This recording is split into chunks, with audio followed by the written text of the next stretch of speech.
YouTube! Today we're going to be checking out Europe's Tornado Alley.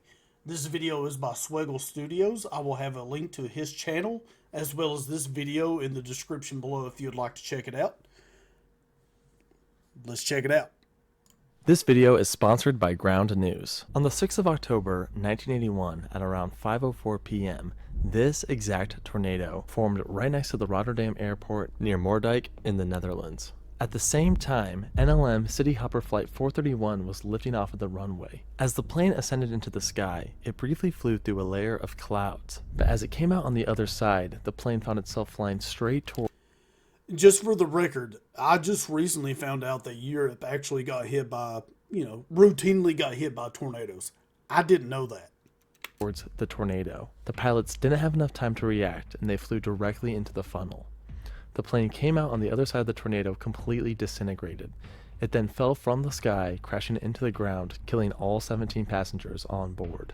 The data from the flight recorder actually showed a sudden increase in altitude, but that wasn't actually a sudden increase in altitude. That was the low pressure region of the tornado. So it has essentially been proven that the plane did indeed enter the funnel. It's a very tragic story, and it's a surprising story because not many people really think about tornadoes in the Netherlands or in Europe in general. They think of Kansas and Oklahoma, but tornadoes do happen in RIP to the people on that plane. But holy.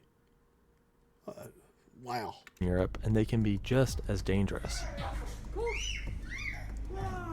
And that's what we're talking about today. We're going to discuss the tornadic history of the many different regions of Europe, from the UK to Germany to Poland to France to Belgium to Spain to Italy, all over Europe. We're going to find out which countries and regions have the highest concentration of tornadic activity. We're going to discover Europe's tornado alleys. Let's get into it. Let's go, Swiggle. Alright, let's start off with the United Kingdom, specifically looking at England with what I call the English Tornado Alley. Because, fun fact, England within the UK actually has more tornadoes per square foot than any country on Earth. Yes, including the US. England has 2.2. I had no idea. That's crazy.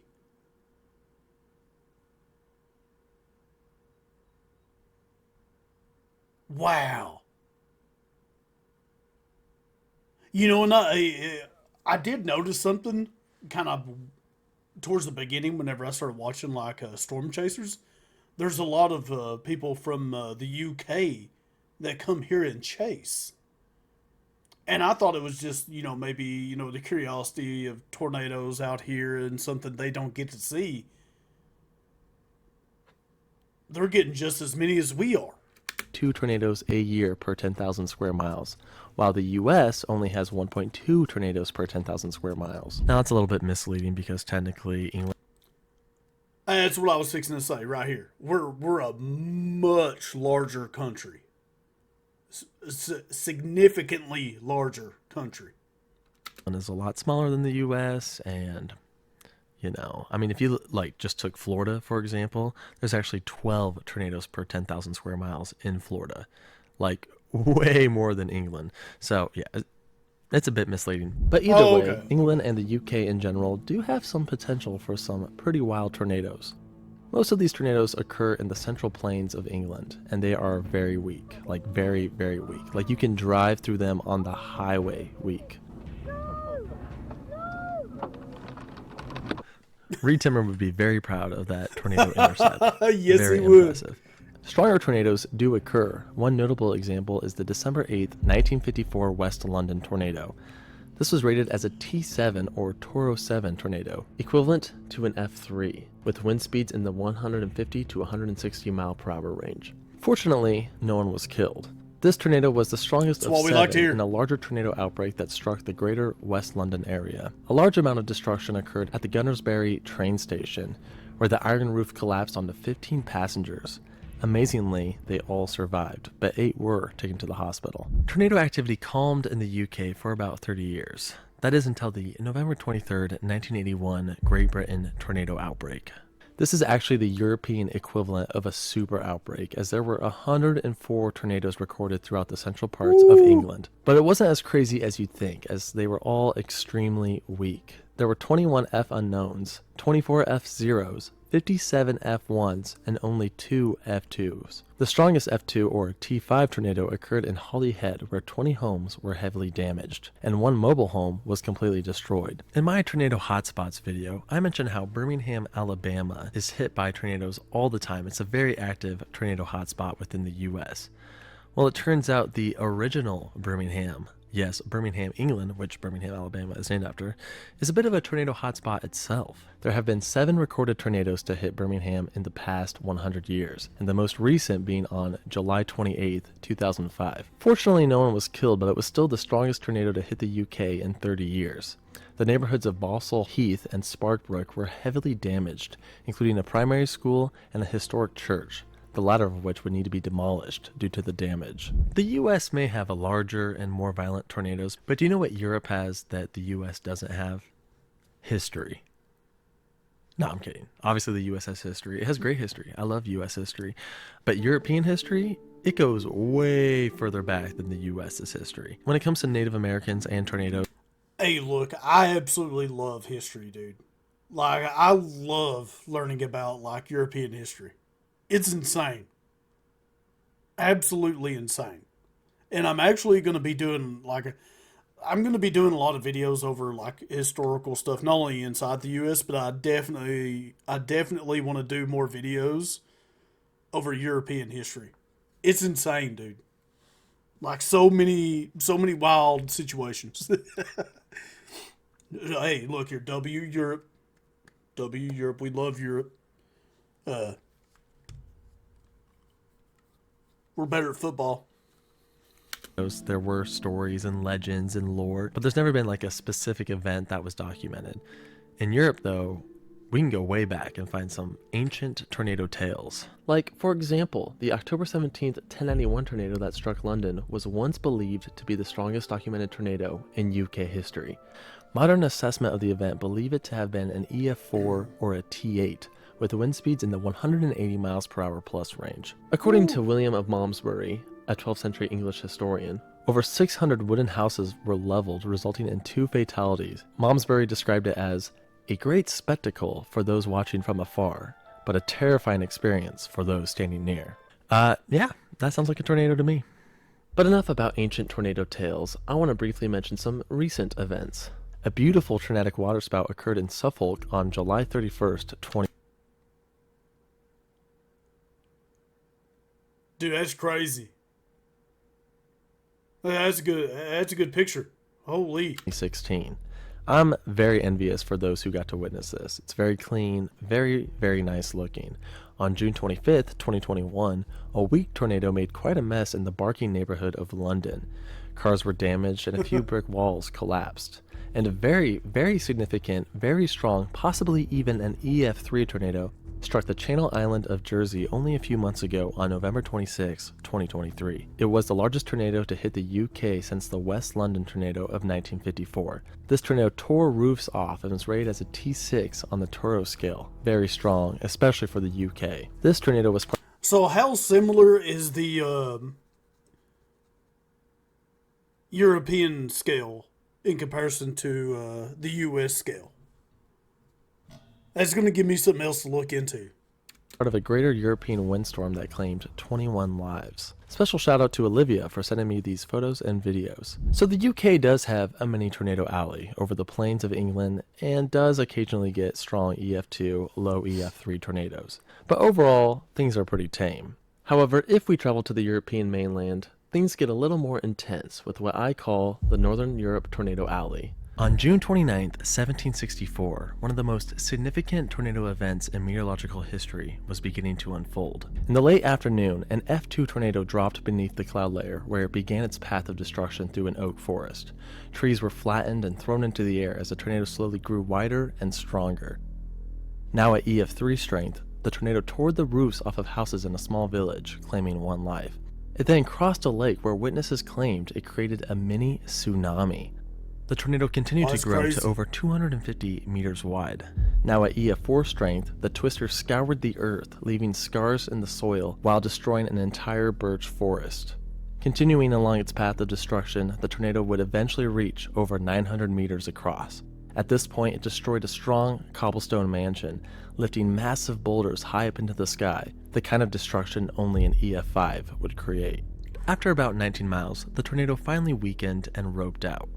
Modern researchers today estimate that this tornado could have had wind speeds over 300 miles per hour, making it one of the most powerful tornadoes on record. So where was this? Texas? Oklahoma? Perhaps Kansas? No, it was in northern Germany. This is known as the 1764 Voidek, Germany tornado. This event was truly insane and has been rated by modern researchers as an EF5 or T11, totally maxing out both the Fujita and Toro scale. It created a 19-mile path of destruction from Feldberg to Helpt, Germany, which at the time was the Holy Roman Empire. The lake tsunami, the destroyed cobblestone mansion, truly an insane event. And you might be wondering, how on earth do we know about this? Like, how can we be so sure that this event was so insane? Well, against all odds, the tornado was extremely well documented by Gottlob Burchard Gensmer. Sorry if I butchered. Dude, I would have butchered that so bad. He said it so fast it sounded good. I don't know if he said it correctly, but it sounded good. Oh, man. Yeah, that's the only thing I hate about, like, researching some, like, history, especially European history, is the names. Because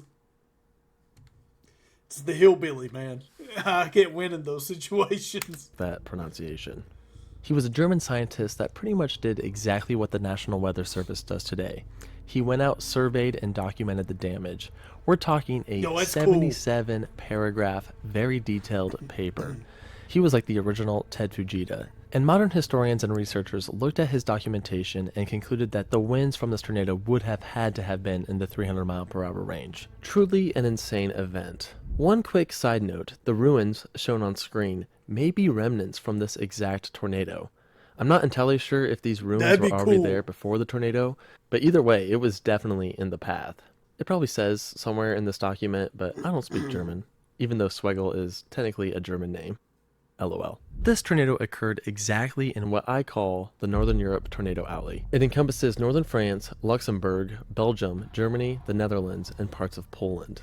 A much more recent event occurred near the same spot in 2015. On May 5th, a large wedge tornado struck the German town of Butzow, where... So does Germany get a lot of tornadoes? Do we have anybody watching from Germany? That would be cool. Stay safe if you are. To anybody, does Germany actually get like a lot of tornadoes? Cars, small structures, and trees were heavily damaged. This tornado was given an EF3 rating with winds around 150 miles per hour. Now for a moment, I want to focus in on a specific tornado hotspot within this greater tornado alley. This is a very active tornado region featuring northern France, Belgium, Luxembourg, western Germany, and all of the Netherlands.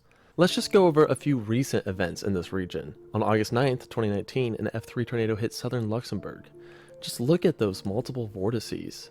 Insane. This tornado had wind speeds of around 150 miles per hour, putting it in the F3 range. My goodness. 2 seriously injured and over 100 homes damaged in the event. Earlier that year, on May 13th, 2019, an F3 tornado hit western Germany. This tornado practically occurred on the Belgium-German border. The tornado hit the town of Rotingen, damaging over 40 homes. You can even see the tornado scar on Google Earth. Wow. On May 20th, 2022, a tornado in western Germany injured over 40 individuals and even took the life of one man. R.I.P. Look at that. This is one of the most defined wedge tornadoes I've seen in Europe. I guess that answers my question. Germany does get hit with some tornadoes. My goodness. Belgium gets struck all the time, including this tornado in 2020, this tornado in 2021, and even one as recently as last month on January 3rd, 2024. So far we've only looked at F2 and F3 tornadoes, but if you want an F4 rated tornado, we don't even have to go that far back. One occurred as recently as 2008 in northern France. This damage is very reminiscent of Tornado Alley in the US. Absolutely devastating. In this same area, we even have an ultra-rare, ultra-powerful F5. This is known as the Paluel F5. The tornado took the lives of 6 people and injured over 30 when it tore through the streets of Paluel, France, destroying buildings, throwing cars, lifting houses, with winds in excess of 200 miles per hour. This F5 was the strongest tornado of 1967, not just in Europe, but the entire world. It was also part of a larger tornado outbreak known as the 1967 Western Europe tornado outbreak.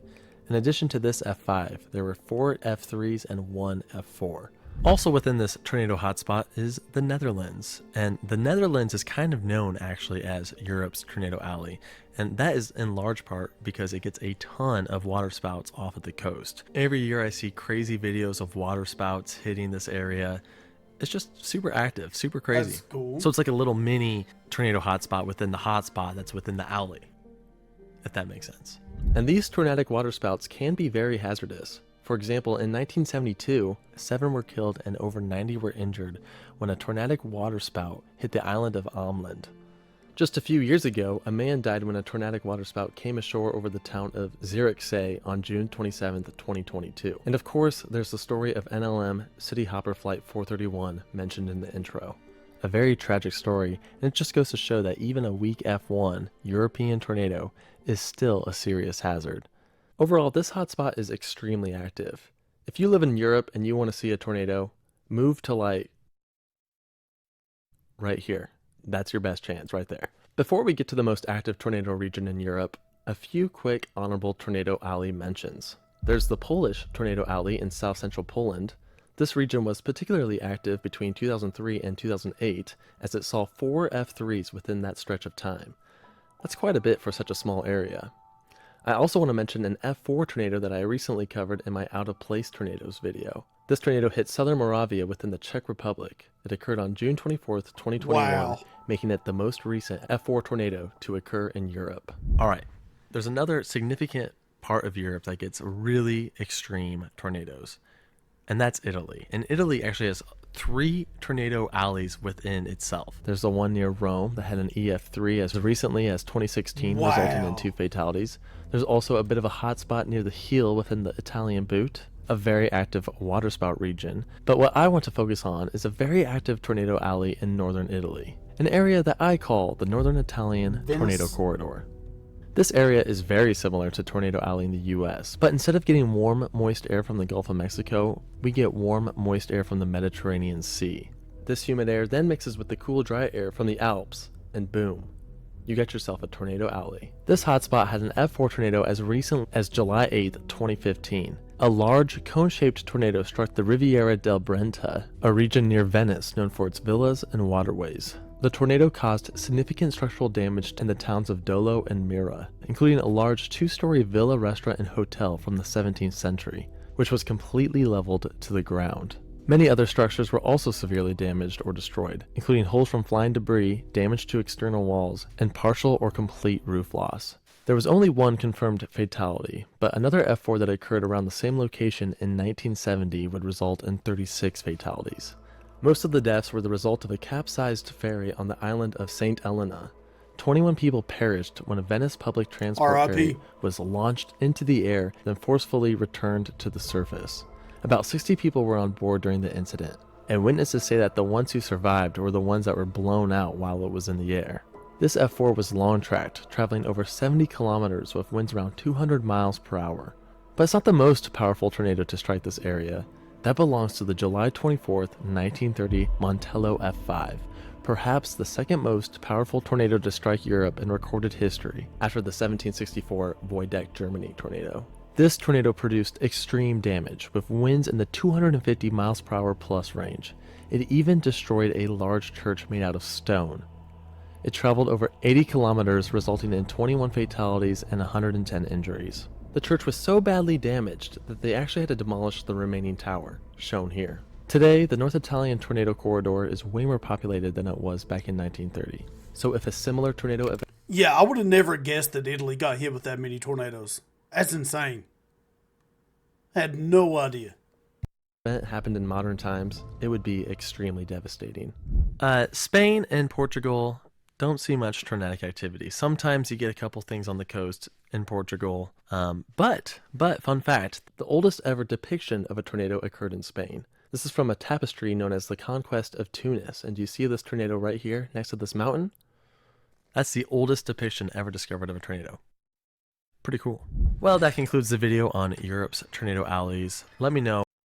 All right, boys and girls.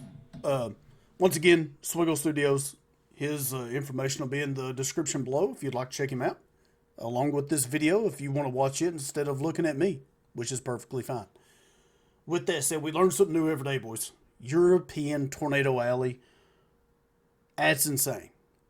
Absolutely insane. When I first started learning about tornadoes, I would have had no idea that Europe got hit that much. Had no idea. We've come a long way. We've learned a lot. So we can't travel to Europe either to find that safety. If you do, maybe Spain, Portugal. uh, wow. So the UK gets a lot. Obviously, Germany, France has had a little rough patch there. So to my people of Europe, stay safe. Take your warnings seriously. How's the warning systems over in Europe? You know, do they have like the little sirens going off, and all that jazz? Is that common? It'd about have to be, right? If they're getting that many tornadoes, they would have to have some type of, I would like to think, a good warning system. Wow, that's crazy. I can't remember who recommended this.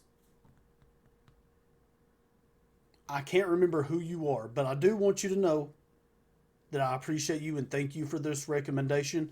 If it was you, put it in the comments below and let me know. That way I can give you a little bit of a shout. I give you the thumbs up, the cheap approved thumbs up. Thank you for the recommendation. I'm sorry I forgot. I'm horrible with names. I've gotten a little bit better. We usually I try to screenshot it on my phone, but this one was actually recommended a while back, and I'm just now getting around to it. But here it is. European Tornado Alley. Guys, I appreciate you watching. If you enjoyed the video, like, subscribe, all that good jazz. I'll catch you in the next one.